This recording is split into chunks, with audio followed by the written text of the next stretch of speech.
This story is titled, My Wife Told Me a Coworker Was Pursuing Her. She didn't know I'd already read every message, hired a lawyer, and was 3 weeks ahead of her. All right, y'all, so this dude got blindsided at the dinner table, didn't flinch, didn't fold, and then played chess while his wife was still trying to figure out how the checkerboard works. If you've ever been the one holding the whole house together while someone else is quietly shopping for the exit, yeah, this one's gonna hit differently. But before we begin, a lot of you watching aren't subscribed. Hit subscribe. It really helps. Let's get into it. He starts off by saying, Hi Reddit, context matters here because nothing blows up out of nowhere. Every marriage that falls apart has a fuse, and honestly that fuse usually burns for years before anybody smells smoke. I, 33 male, work as a diesel mechanic for a mid-size contractor outside Temple, Texas. Heavy equipment, the kind of machines that'll flatten a foundation if somebody sneezes at the controls. Been with them going on 9 years. Honest work, also brutal. My hands look like they belong to somebody 20 years older than me, and my lower back files a formal complaint every time I do anything after 3 p.m. Kayla and I met at a Tex-Mex place near the shop where she waited tables. Dated 2 years, got married, and for a while it was solid. Not a fairy tale by Stura him. We fought about dishes and trash duty like everybody else. But the foundation felt real. Then Caleb showed up. Unplanned. She'd been on birth control the whole time, but biology doesn't read your 5-year plan. When she told me she was pregnant, I sat in my truck in the driveway for like 45 minutes just processing it. Then I walked inside and told her we'd figure it out, and I meant that. We decided to keep him, and that was my choice as much as hers. That kid became the center of my world from the second I heard his heartbeat on the monitor. But a baby rewrites all the math. Kayla quit waitressing. Daycare in Central Texas would have eaten her whole paycheck plus some of mine. So she became a full-time mom and I became the full-time everything else. 60-hour weeks. Saturdays gone. We got a 3-bedroom on a half-acre outside Temple. Kayla's pick. More house than we needed, but when your pregnant wife talks about a real yard and a good school district, you don't argue, you just work more hours. Mortgage, insurance, truck payment, utilities, groceries, diapers, formula, co-pays. I was clearing maybe $400 of breathing room on a good month, coming home smelling like crankcase oil to a wife who looked at me the way you look at a vending machine, useful when needed, invisible otherwise. I wasn't a husband anymore. I was an income source with a pulse. When Kayla said she wanted to go back to work about 2 months ago, I thought we'd finally turned a corner. She got hired at a vet clinic in town. We found a neighbor's daughter to watch Caleb afternoons. The money pressure finally let up just enough that I could breathe without my chest hurting. I thought we were climbing out of the hole. Turns out Kayla was just scouting a new one. Tuesday night. Caleb was out cold. Kayla sat me down, folded her hands in her lap like she was rehearsing for a job interview she didn't want, and told me a man at her job had been pursuing her. That was her word. Not hitting on, not flirting, pursuing. Like she was a deer minding its own business, and this dude just showed up with a bow. Zero agency on her end. She was just standing there being pretty and whoops, some guy caught feelings. I'm on the couch, still smelling like diesel and hydraulic fluid from 12 hours under a track loader, boots not even off yet, and I just listened. Kayla, the woman I married, mother of my son, now apparently the helpless target of some big romantic campaign by a vet tech named Dylan who'd been at the clinic about 8 weeks. She told me Dylan knew she was married, said he'd asked her to lunch alone a few times and she turned him down. Then she dropped the line that was clearly supposed to make me feel like she was being brave. But I'd be lying if I said I wasn't tempted. She watched my face, not with guilt, with the look a mechanic gets watching a pressure gauge, waiting to see if it spikes. This wasn't a confession, it was a test run. I didn't yell, didn't slam anything. I asked one question, how tempted? She blinked. She'd geared up for anger, maybe tears, probably a fight she could use later as proof I was aggressive. A calm follow-up threw off her whole script. I didn't do anything, Nate. I'm telling you because I want to be honest. That's not what I asked. She looked away toward the dark kitchen window. Enough that it scared me. I nodded, stood up, walked to the kitchen and just stared at the fridge magnets Caleb had stuck up crooked. A lopsided letter C and a peeling dinosaur sticker. The pauses in her speech had been too even, too placed. And the one detail she left out, what she actually said back to this guy when he started pushing, told me way more than anything she gave up. Later that night, house dead quiet, Caleb's sound machine humming through the wall. I picked up the iPad on the kitchen counter, the one we both used for Netflix, recipes, grocery lists. Still synced to her iMessages because she'd never logged out. Either she forgot or she didn't think I'd ever look. Both options told me I was furniture. I tapped the messages icon. Dylan's name was right there, third thread down, like it belonged. I opened it and my thumb just kept scrolling. And scrolling. First few messages looked almost harmless. Stuff about shift coverage, a question about a dog's medication. But then the tone shifted. A laughing emoji from her on something that wasn't funny. "You're terrible, LOL," after he told her she was the best part of his shift. I gripped the edge of the counter, kept reading. His messages got bolder. Hers stopped pushing back. Then I hit the one that made my vision go narrow. If I wasn't married, I'd say yes so fast. Her words. Her fingers typed that. 3 days before her little confession speech. Below it, "Can't stop thinking about what you said at closing." His reply, a winking face, and same. She didn't confess because she was brave. She confessed because she was testing the water, seeing if I'd swallow a cleaned-up version so she could keep doing what she was already doing, now with the cover of having told me about it. I set the iPad down, took clear photos of every message thread, made sure timestamps showed. Then I went to sleep on the couch. Not because I was being dramatic, because I needed to think without the sound of her breathing 3 feet away. Hard to plan your next move lying next to the person you're planning against. Pause, yo. The audacity of confessing to your husband while your iMessages are still synced to the family iPad. That's like robbing a bank and leaving your driver's license at the teller window. But here's what every guy needs to know. In most states, a shared household device with no password is legally fair game. You're not hacking anything. It's your iPad too. Screenshot everything with timestamps visible. Back it up somewhere she can't reach. And do not tell her you found it. The second you yell, slam something, or send an angry text, you hand her lawyer a weapon. Silence is your best opening move. Back to it. Every cell in my body wanted to slam that iPad on the kitchen table and say, "Explain." But I've been around enough guys at the shop who blew up their own position by going nuclear without thinking. One buddy lost primary custody over 3 angry texts. 3. That's all it took for her lawyer to call him volatile and threatening. So I watched. And I kept track of everything. She started shifting her hours at the clinic. Nothing obvious, just a morning slot swapped here, an evening close picked up there. But there was a pattern. She was lining up her schedule with Dylan's. I confirmed it because the clinic had their weekly staff schedule on a whiteboard you could see through the front window. I drove by on my lunch one day, parked at a gas station across the street with a breakfast taco getting cold in my lap, and just looked. Her name and his, same time blocks, 3 out of 5 days. Next week, same thing. That's not a coincidence. Random charges at restaurants she never mentioned. Coming home from a crazy late shift, smelling like cologne I don't own. And out of nowhere, she started revising our marriage like she was editing a Wikipedia page. You were never really around, even before Caleb. I basically raised him alone while you were off doing your thing. Her thing being the job that paid for the house she picked, the car she drove, and the insurance covering Caleb's ear infections. I knew what this was. I'd read about it online one night when I couldn't sleep. The justification phase. If she could convince herself I was some neglectful, absent partner, then whatever she did with Dylan wasn't cheating. It was survival. The hardest part wasn't finding proof. It was sitting across from her at dinner while Caleb talked about dinosaurs, watching her smile with the same face she'd always had, knowing everything behind it was different. She wasn't being sweet because she loved me. She was keeping me calm while she figured out her exit. She didn't know I was quietly building mine. 3.5 weeks in, I was elbow deep in a Caterpillar 320's hydraulic system. Wait, actually it might have been Thursday, I remember, because the parts truck was late and that only happens Thursdays when my phone started buzzing in my coveralls. Pulled it out expecting the supply guy, Kayla's mom, Oklahoma number. I wiped my hands on a shop rag and answered, "Hey Trudy, everything okay?"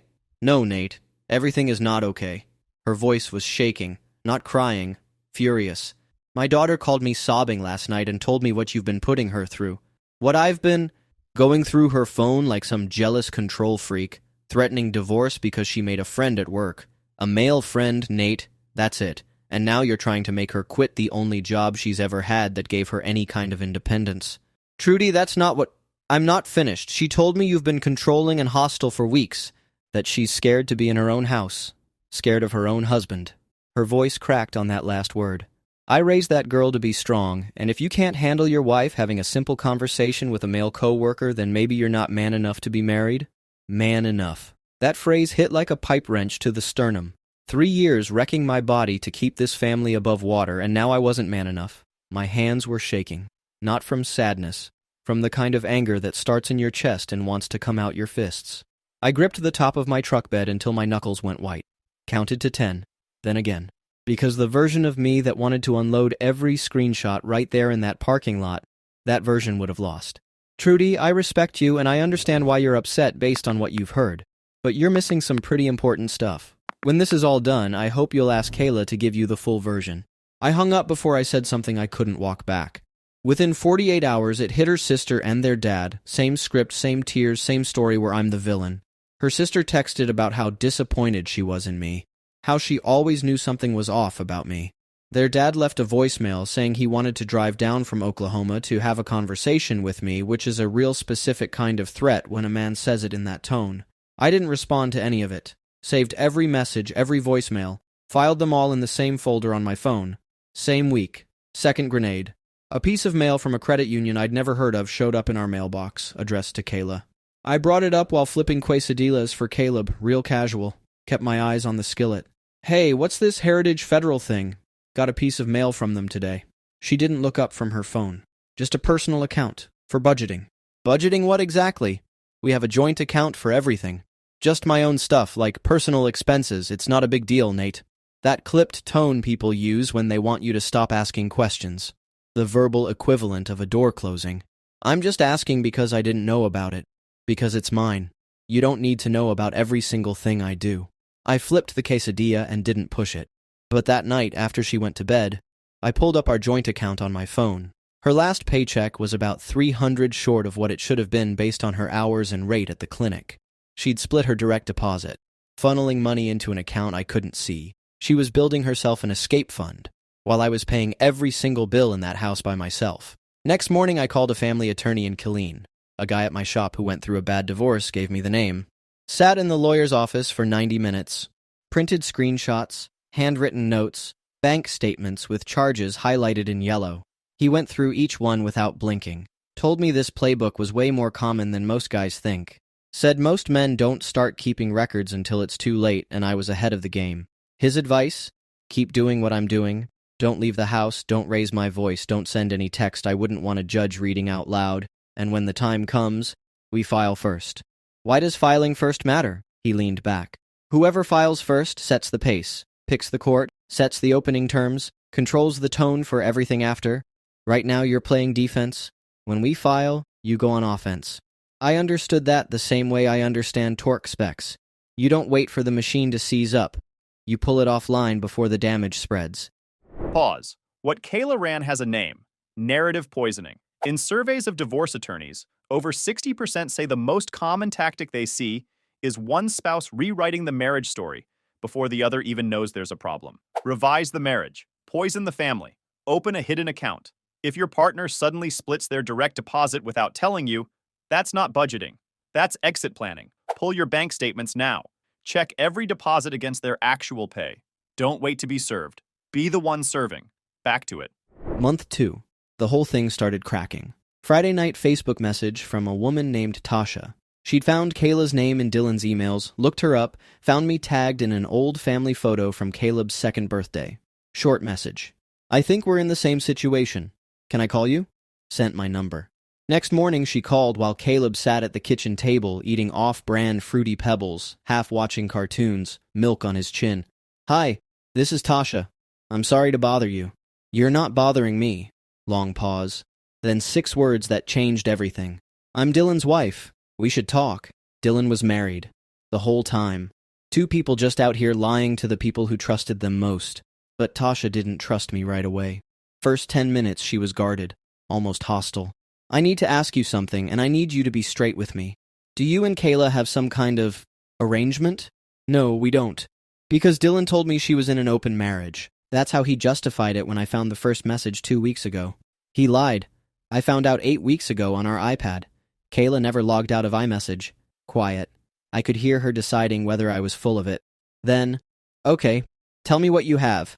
I laid it out. The messages, the schedule matching, the restaurant charges. She started matching me beat for beat with what she'd found on their shared laptop.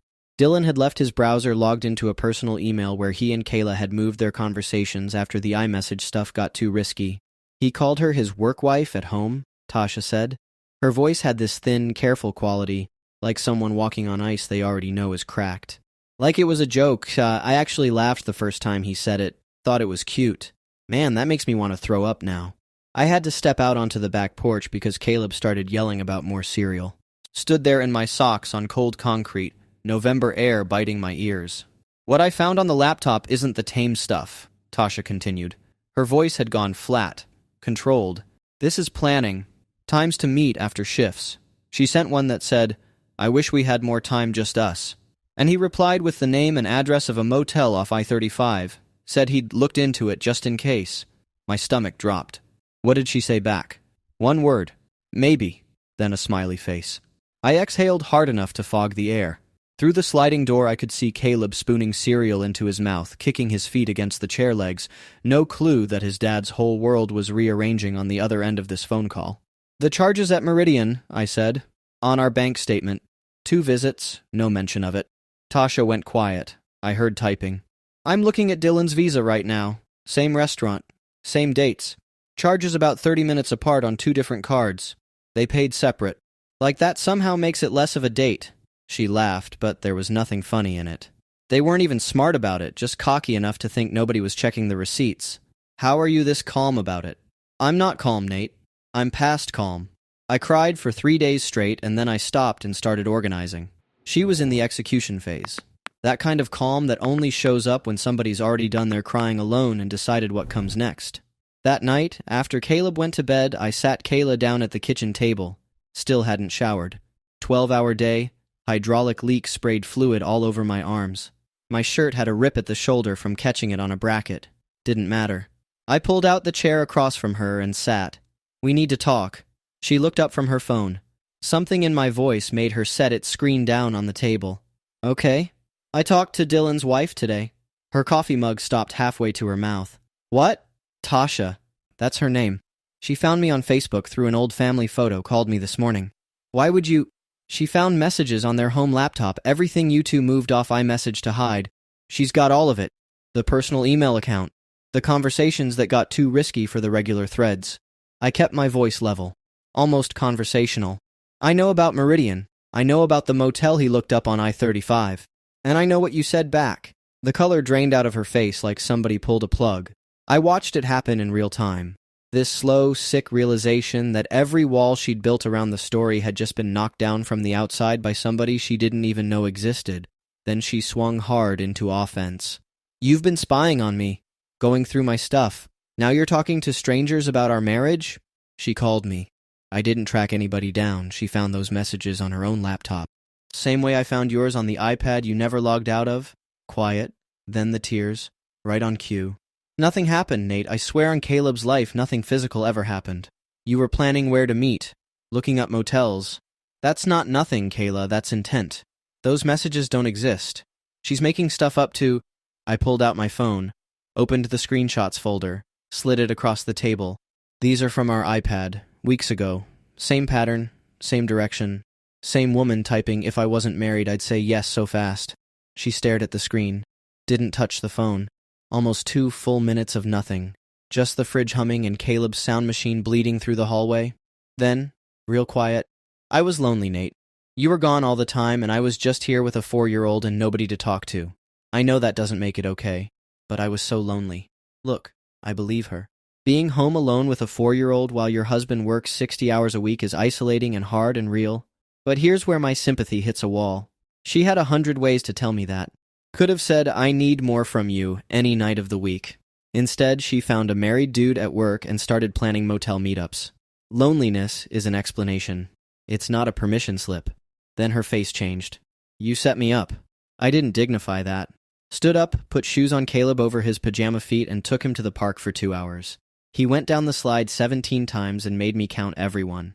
When we got back, the bedroom door was locked and the iPad was gone from the counter. Didn't matter. Every screenshot was backed up in 3 places: cloud storage, a thumb drive at work, and a folder on my laptop. She grabbed the hardware, I kept the receipts. Pause. She swore on Caleb's life nothing physical happened, skipping right past weeks of emotional cheating, planning, and intent. That's not innocence. That's moving the goalpost to a line she technically hasn't crossed yet. And the loneliness thing? She's not wrong. Tons of marriages where one person works insane hours and the other stays home hit this exact wall. The difference is simple. Couples who survive it talk about it. They don't open a second front with a coworker named Dylan. If your partner says they're lonely, listen. If they skip telling you and go straight to texting someone else, that's a choice, not a symptom. Back to it. 10 days after the Tasha call. I got home from work and the house looked like a bomb went off. Suitcases by the front door. Caleb's overnight bag stuffed with clothes and his stuffed triceratops, the one with the chewed-off horn he won't sleep without. A box of kitchen stuff she apparently thought was hers sitting on the counter. And Kayla standing by the back door, keys already in hand, purse over her shoulder, wearing her driving shoes. I'm taking Caleb to stay with my parents in Tulsa for a while. We both need some space. I set my bag down slow. Didn't take my boots off. No, you're not. I don't need your permission to visit my family, Nate. You're not visiting, Kayla. You're leaving. And you're taking my son across a state line when we both know where this is heading. That's not a weekend at Grandma's. Man, you're so paranoid. You're so controlling you can't even let me take my own child to see his grandparents without... Where's Caleb right now? That stopped her. In his room, packing his backpack. He's excited to see Grandma. You told a 4-year-old he was going to Grandma's house before you told his father you were leaving the state. That landed. She shifted her weight, changed tactics. Softer voice now, like she was talking to something wounded and needed to keep it still. Nate, I'm not trying to fight. I just think he needs to be around people who actually show him love. Not just a dad who comes home exhausted and falls asleep on the couch every night without even... Stop. I held up one hand, pulled my phone out with the other, stepped into the hallway, called my attorney. She stood in the kitchen listening to my half of 60 seconds of conversation that rearranged everything. I walked back in and looked her dead in the eyes. Here's what's going to happen. Taking a kid out of Texas without both parents signing off during an expected custody fight is parental interference. My attorney's got an emergency motion ready to file within the hour. Your call, Kayla. Kayla stared at me like I'd turned into somebody she'd never met. Her keys were still in her hand, but her arm had dropped to her side, voice cracking, more shock than sadness. When did you get a lawyer? Weeks ago. Because somebody had to put Caleb first while you were busy with Dylan. That landed exactly where I aimed it. She didn't go to Tulsa. The suitcases went back in the closet. But she wasn't done. 2 days later, Kayla went to the Bell County Courthouse and filed for an emergency protective order. The petition said I'd been systematically monitoring her communications, isolating her from friends and family, and creating a hostile, intimidating home environment. Every claim was either twisted past recognition or flat-out invented. I hadn't isolated anyone. Her family turned on me because she fed them a fake story. I hadn't made the house hostile. I'd been sleeping on the couch talking to her only about Caleb's schedule. The monitoring was her own iMessages on our shared iPad.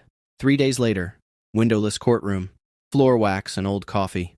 I sat at a table with my attorney in clothes I'd driven straight from the shop in, diesel still under my nails, a grease smear on my collar I didn't notice until I was already sitting down. Kayla was across the aisle with her lawyer, not looking at me, looking at the judge. Her lawyer stood up and started reading from the petition like it was a script. Your Honor, the respondent has engaged in a systematic pattern of surveillance and emotional intimidation directed at my client over a period of several weeks. I sat there listening to a lawyer I'd never met in my life describe somebody I've never been. Controlling, intimidating, hostile, each word hit like a wrench dropped on concrete. Monitoring her private messages without consent, enlisting outside parties to surveil her activities and report back, and creating conditions within the family home designed to instill fear and suppress my client's autonomy. My attorney put a hand on my arm, not because I was moving, because he could see my jaw tightening. The judge held up her hand, looked at Kayla's attorney over her reading glasses with the kind of patience that's actually impatience. Counsel, do you have police reports supporting any of this? Not at this time, Your Honor, but the pattern of behavior... Medical records? Documentation of any physical altercation or threat? No, but the petitioner will testify that... Witnesses? Prior incidents? Anything at all from the past 5 years of this marriage that backs up these claims? Silence. Kayla's attorney opened a folder, closed it, and said nothing. Denied. One word. Loudest thing I'd ever heard in a quiet room. My attorney leaned over as we walked out. She just showed the court everything she had and there was nothing there. Judges remember that kind of thing. That denial is now part of the record. 2 days after the denial, I filed for divorce and asked for primary custody. My lawyer's filing had every screenshot with timestamps, every bank record showing the hidden account, every schedule overlap, every note from 2 months of documentation. He attached Tasha's signed agreement to give a sworn statement. He included the denied protective order as proof of bad faith legal games.